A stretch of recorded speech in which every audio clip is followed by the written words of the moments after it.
निधि की शादी किशन नगर में जतीन के साथ हो जाती है।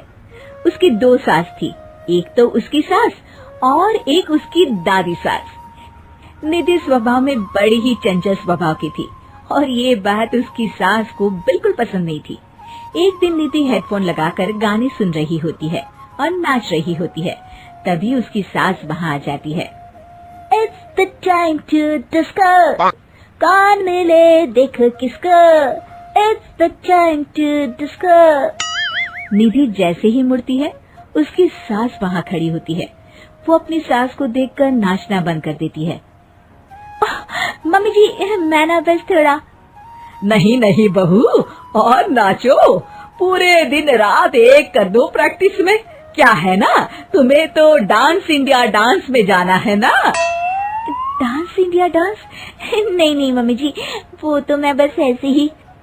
हाँ हाँ पता है, तुम ऐसे ही ठुमके मार रही हो, नाश्ता तो बना रही है अब तक। ओह बस मम्मी जी, मैं जा ही रही थी बनाने।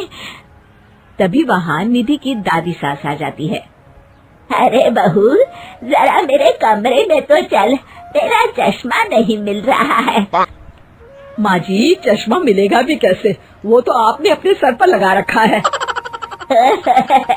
भूल गई थी मैं। सास वहाँ से चली जाती है और दादी सास निधि की तरफ देखकर मुस्कुराती है और आंख मारती है।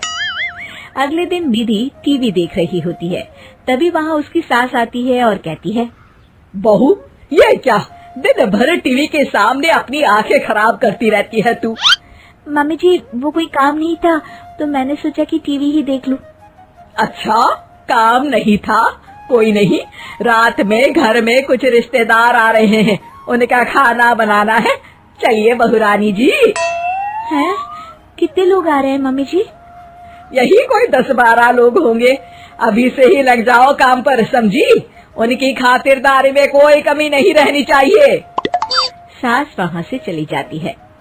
बाप रे, 10-12 लोग, इतने लोगों का खाना, इतना खाना तो एक साथ मैंने कभी नहीं बनाया। निधि रसोई में जाती है और सब्जी काटना शुरू करती है। सब्जी काटते हुए काफी वक्त बीत जाता है। तभी उसकी सास आती है। ये क्या, अभी तक सब्जी ही काट रही है? अरे अभी तक तो सब्जी बन भी जानी चाहिए थी। जल्दी जल्दी हाथ चलाओ बहू, मैं जरा मार्केट जा रही हूँ। सास चली जाती है। इतना सारा काम है और खुद अकेले ही करना पड़ रहा है मुझे। निधि सब्जी काटने के बाद आटा गूंदना शुरू करती है तो देखती है कि आटा खत्म हो गया है। आटे के पैकेट ऊपर वाले स्लैब में रखे हैं। ओहो, एक काम और बढ़ गया। निधि आटा निकालने के लिए स्टूल पर चढ़ती है और पैकेट उतारने लगती है। तभी उसका बैलेंस बिगड़ता है और सारा आटा उसके ऊपर गिरता है।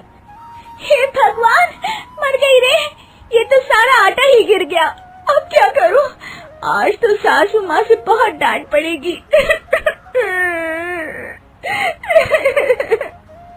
तभी उसकी दादी सास को रोने की आवाज आती है और वो रसोई की तरफ आ जाती है। देखती है कि निधि आटे में लथपथ जमीन पर बैठी है और पूरा आटा रसोई में बिखरा हुआ है। अरे बहू, ये क्या हालत बना रखी है तूने अपनी?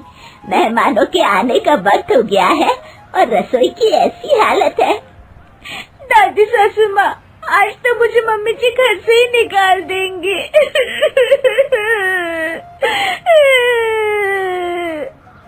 ओफो, रोना बंद भी करो और जल्दी से सफाई शुरू करो।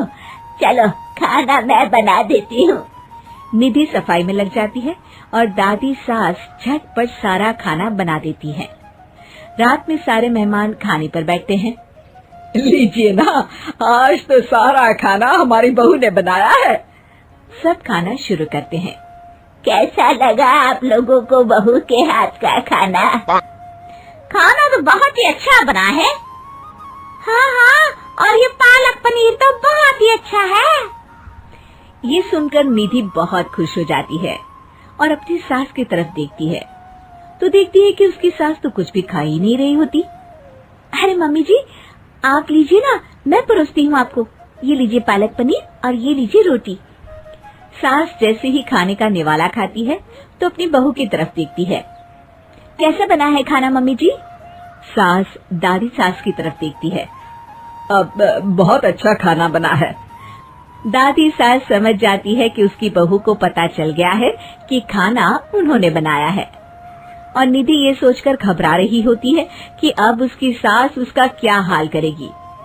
सारे मेहमान चले जाते हैं। बहू, तुम्हें शर्म नहीं आती? सारा खाना तुम्हें सासू माँ से बनवाया? नहीं मम्मी जी, वो दरअसल आटा। तभी दादी सास वहाँ आ जाती है और निधि की बात काटते हुए कहती है, अरे बहू, मेरी थोड़ी सी तबीयत ठीक नहीं लग रही, तू जरा डॉक्टर को तो बुला दे। अरे सासू माँ, क्या हो गया आपको? चलिए कमरे में आइए आप। सास निधि की दादी सास को अंदर लेकर जाती है और दादी सास एक बार फिर से निधि की तरफ देखकर मुस्कुराती है। दादी सास ने मुझे फिर से बचा लिया।